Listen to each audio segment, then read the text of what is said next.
Well, I mean, offensively, two guys that stick out in my mind that have been consistent have been Carl Winston and Marquise, Wilson.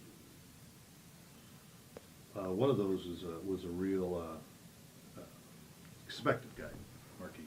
Mm-hmm. Carl's kind of surprised you a little bit this year? Mm-hmm. Yeah, a little bit. I showed it in spring before he got nicked up. Just his consistency and everything, his blocking, his toughness, his physical presence. It gives us another dimension that helps our team. Defensively, Alex Hoffman, Alex and Travis Long have been the most consistent. Of course, both those guys were guys you were looking for going in. Yeah, and they've played well, and yeah.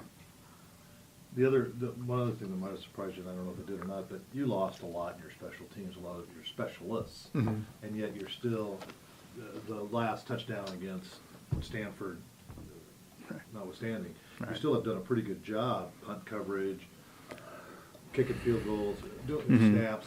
It seems like those guys that you've had to put in have done a pretty good job. Yeah, Coach Unger's done a great job with our special teams, and our schemes are real solid. Our players are playing hard, and whenever we've had an issue on kickoff, that most of the time it's been just the distance or height of the kick, and we've had a couple times we've had obviously, like you said, the one breakdown there late, and then our but our punt coverage, our net punting, are good numbers. We have good numbers, and our field goal kicking's been very good. Conference-wise, halfway through, is there anything that's going on that surprised you? Anything?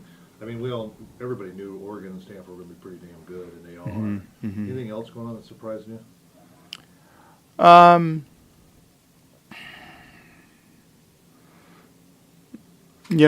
mean, maybe Arizona, where they're at right now, Yeah. I guess, and I think that's probably definitely been one thing, and I don't know if anyone has necessarily surprised me with their record at this point, other than maybe that one. Going into this week, Oregon State's been struggling. They've had some struggles this year. They've won one, the one football game. Does that scare you more than if they were 5-1, maybe? Not really. Our focus isn't Oregon State's record or any of that stuff. Our focus is playing better each week, and we gotta respond. We gotta have a good week practice, and we gotta perform at a high level. It really is back on what we do and how we execute, not who our opponent is. And I thought we've done some good things the last few weeks. Not enough, obviously, to close out ball games, particularly 2 weeks ago. And we got to put more of a complete game together, obviously, this week, as you do in this league, if you're going to win. So we got to put all three phases together this week. That's it for me, Bill. Questions on the line?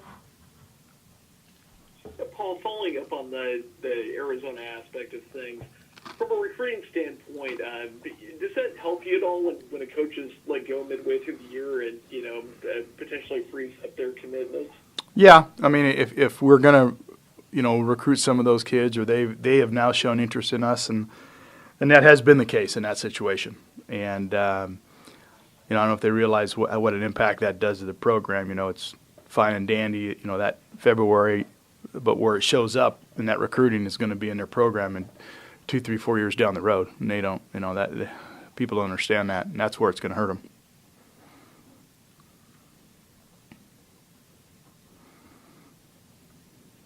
Well, regarding Jeff Toole, how much you've spoken about knocking the rust off from the layoff? How much of that can be done in practice, and how much of it just has to be done in the game? Yeah, I mean, I think a good portion of it can be done in practice, but then, as we all know, when we get into games, the speed is different. The familiarity of playing in a game against an opponent is different when you haven't done it in 6 weeks. So, it's both, to answer your question, Bud. And you can rust off your practice. You can brush off your practice rust by practicing, but you can't break off your game rust until you play in games. I guess that answers your question. Is there anything you can do in practice in terms of front recognition of some of the stuff that he didn't do so well the other night at times? And is that something you can do in practice? Well, we did, but till you get in the heat of the moment, and the game slows down for you, and when you get on the game field, a confident player and an experienced player, the game is slower for him on that football field than someone that's not as experienced. And Jeff had adjusted those types of protections and did those types of things in his sleep, all spring and all fall camp, and he just missed it in the heat of the moment a little bit in this game, but he won't make that mistake twice, I can guarantee you that.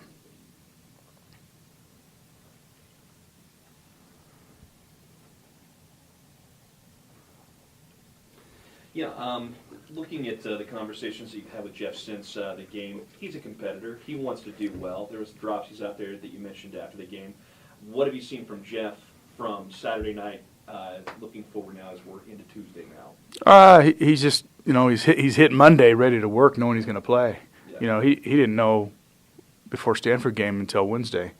There's a big difference because we have some practice for Monday night, all day Tuesday, and there's a big difference mentally in how you prepare that whole week, and so he's ready with the idea I'm playing, and so he's got all day Monday, all day Tuesday, versus last week he didn't know until right before Wednesday's practice.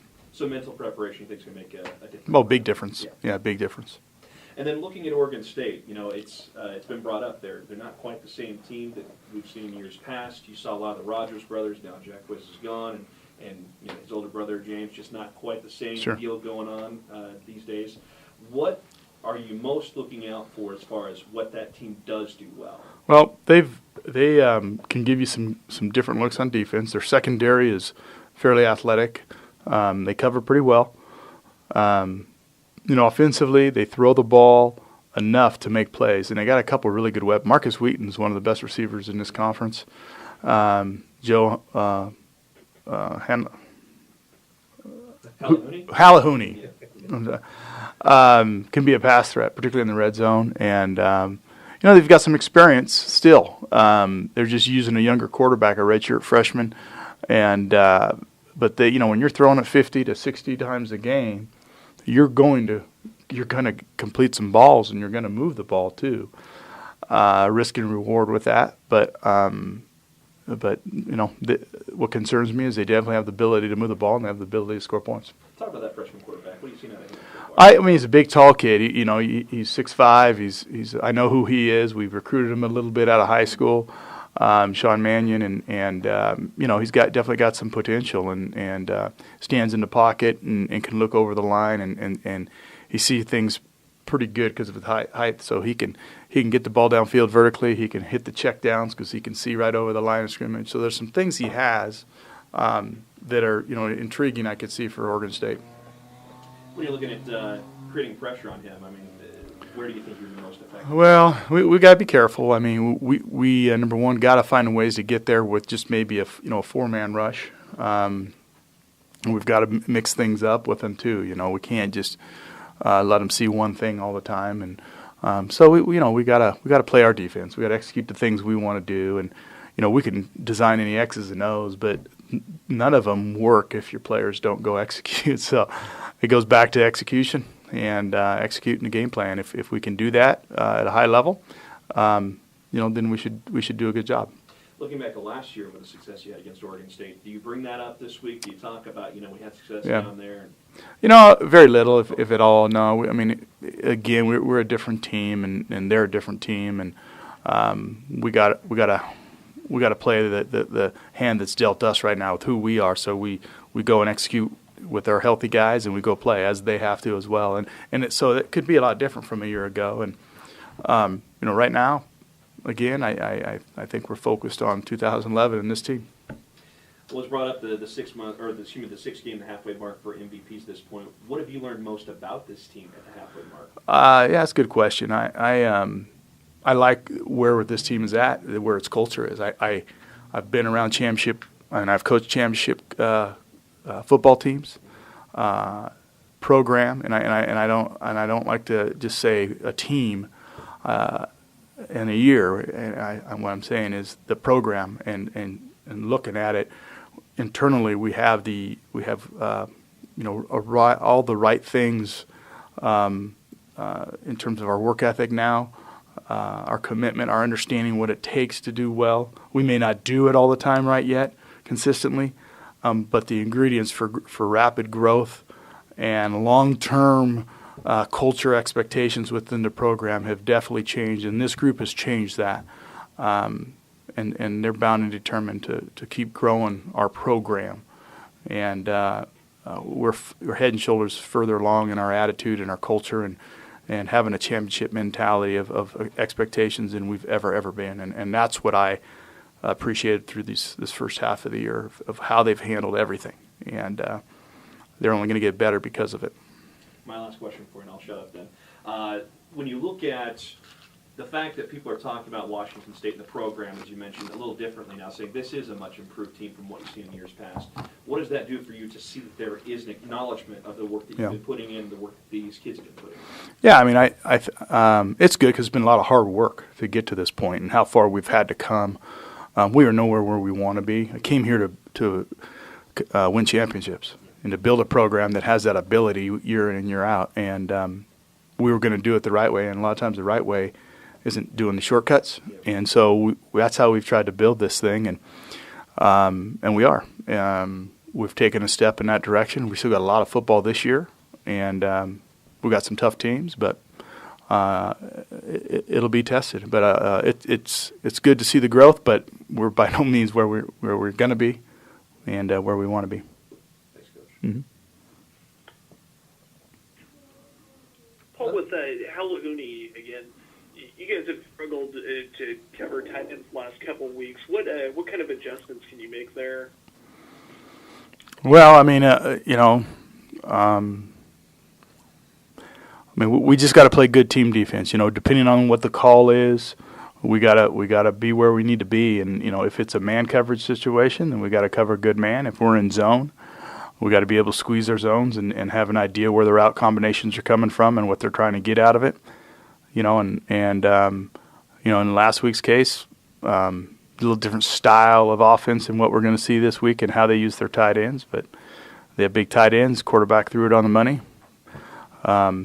We've got to defend it the best that we can. And, like I said, when you throw it 50-plus times a game, you're going to hit some of those things. And we got to do a good job taking their rhythm offense and, creating, not letting them get into a rhythm. Malcolm Agnew had an exceptional game against Sacramento State. Hasn't played very much since then. I presume you looked at that film. Mm-hmm. What does he bring when he's healthy? Well, he's quick. He's got good strength, and he's going to be a good football player. And pretty typical of a young guy, though. He's going to have his growing pains. I know he's been hurt, but yeah, he's a talented young player. Yeah, it is, and that's what I've been impressed with. Is they've come and showed up to play every day, and that's hard to do, and for anybody. And when you got that going, you got a lot of good things happening, and that's what I've been impressed with. And they've shown it all off season, just in their daily preparation and how we went through camp. And like I've said, the culture's good, and we've got leadership now that's making sure everyone's ready to go every day. And when you got that going, you've got a lot of good stuff going, and we do. I've been impressed with how they've been ready every week. That being said, they need to be ready this week. Speaking of this week, it's kind of a different game type atmosphere. The Seattle game, it's kind of fun for the kids to get out on the road. How do you prepare the team mentally for the different atmosphere, and kind of what's the feeling in the locker room going into what you might describe as kind of a fun game, fun road game? Yeah, well, I think we're handling it as a road game because that's really what we are. The one thing that is different is that the crowd will be on our side versus on the road once we get in that stadium during the game, and so that's good. Everything else it's handled exactly like we would any road game because that's what we have to do. Keep our routine constant and consistent, and our players have really done a nice job with that, and our coaching staff. And so we're going to approach it that way. How much do you like the Seattle game and the fact that it is, different preparation to hit the road, but it's still a home game that gives you exposure with the Seattle-based fans? But how much do you actually like doing that game? I think it's a necessity for us right now. And as we continue to grow the program, the football program and the athletic department, and we're branching into a lot of new ideas from a marketing perspective and from a reach out to our fans. This is a necessity to grow our program. And if you stand back and look at the big picture, and I can do that. I don't look at just the football picture. I know the necessity of it. I think it's important, and we need to do it. It's interesting to hear a football coach talk about the necessity of growing the market and all that sort of stuff. Is that an interesting aspect of the game today, you think, for many coaches, or just something for a program that's kind of trying to get back on the ground? Yeah, I mean, I like to think that I look at the big picture, and always do, and I always look at what things should look like a year, 2, 3, 4 years down the road, and we're making decisions today that are going to affect 4 or 5 years down the road. So you gotta have that vision and see those things, and I do believe exactly in what Bill Moose does. I have a lot of the same views, and so it's really easy when he says things or we collaborate. It's pretty much the same thing, and we have the same beliefs about Washington State and what we can get done here, and so for me it's easy.